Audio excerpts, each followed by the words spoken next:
Les sports à New York avec Alix, notre expat. Écoute New York. Je pense qu'il y a un passage obligé quand on vient à New York, c'est aller voir un match de basket. Souvent, les gens ont envie d'aller au Madison Square Garden, ont envie d'aller voir la NBA. Ça, c'est vraiment quelque chose que j'ai remarqué. Évidemment, il y a d'autres sports. Donc, dans cette piste audio, on va vous parler évidemment de comment faire pour aller voir un match de basket, mais aussi pour aller voir d'autres matchs de sport qui sont vraiment purement américains, pour pouvoir vous approprier cette ambiance qui est vraiment propre à l'Amérique du Nord, je trouve. Bah oui, en fait, c'est vrai que quand on parle des États-Unis, on parle tout de suite NBA, le hockey sur glace, enfin vraiment tous ces sports qu'on n'a pas forcément en France au final, hein, parce que même la NBA, on n'a pas le même niveau, on va dire, que tous les matchs qu'il y a ici.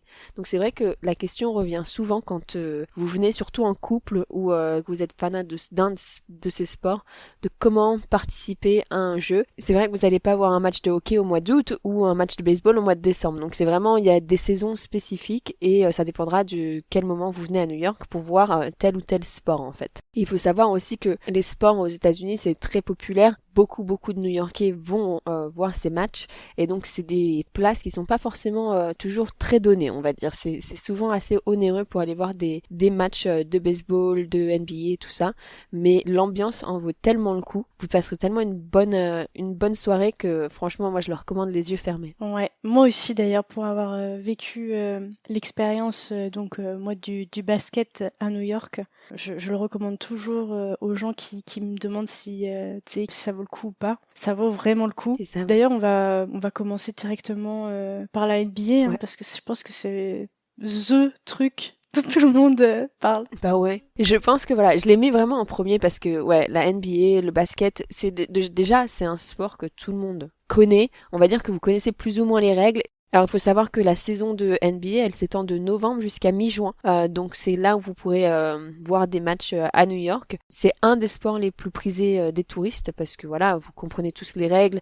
Souvent les équipes sont connues à l'international. Donc vous avez certainement déjà votre équipe préférée, que ce soit l'équipe de New York ou les LA Lakers pour Los Angeles. Voilà, on a tous un peu une équipe en tête. Et c'est aussi pour vous une grande chance de voir des célébrités parce que c'est vrai que tout en bas au niveau du terrain, il y aura souvent 3, 4. C'est vrai. Il y a toujours une célébrité, il faut savoir ça. Il y a toujours une ou deux, ouais, c'est ça. New York possède deux équipes, les Knicks qui jouent au Madison Square Garden, qui est peut-être l'équipe la plus populaire d'ailleurs à New York. Vous verrez souvent le logo sur les casquettes ou les t-shirts de basket. Pour ces matchs-là, par contre, c'est souvent un minimum de $100. Et c'est pas forcément tout en bas, hein. On est plutôt haut placé, mais l'ambiance est exceptionnelle. Juste, vous verrez même des fois quand ils scorent, quand ils marquent, le stade, tellement les gens sautent et tout, ça vibre, tu sais, genre t'es là, t'es juste l'ambiance c'est incroyable. Ça vient peut-être de là l'expression une ambiance vibrante,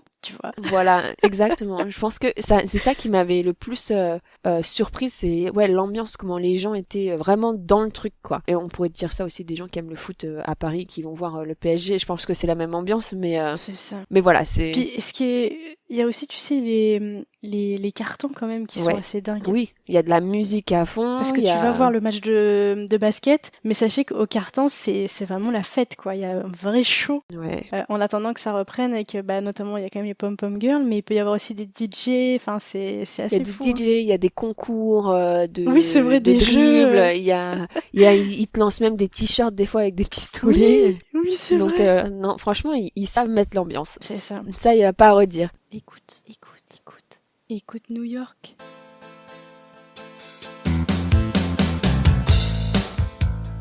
Ça y est, c'est le grand jour. Après 4 mois de travail acharné, le guide Écoute New York est en ligne. Alors si tu prévois de venir à New York pour les fêtes de fin d'année ou courant 2024 et que tu galères avec la partie recherche ou que tu as tout simplement la flemme, mon guide de voyage 100% audio Écoute New York est fait pour toi. Plus de 10 heures d'audio réparties sur 35 épisodes pour préparer ton voyage, en voiture, en balade, en cuisine ou que sais-je. Et pas de panique, il y a des fiches récap que tu peux télécharger ou imprimer. Que tu veuilles voir les grands classiques à New York ou justement t'éloigner des circuits touristiques qu'on voit partout, Alix, Frenchie à New York, te murmure à l'oreille ses meilleures adresses, ses petites visites chouchou, Tout cela parsemé de bons plans et de conseils bien précieux. Retrouve le lien du guide Écoute New York directement dans la description de l'épisode.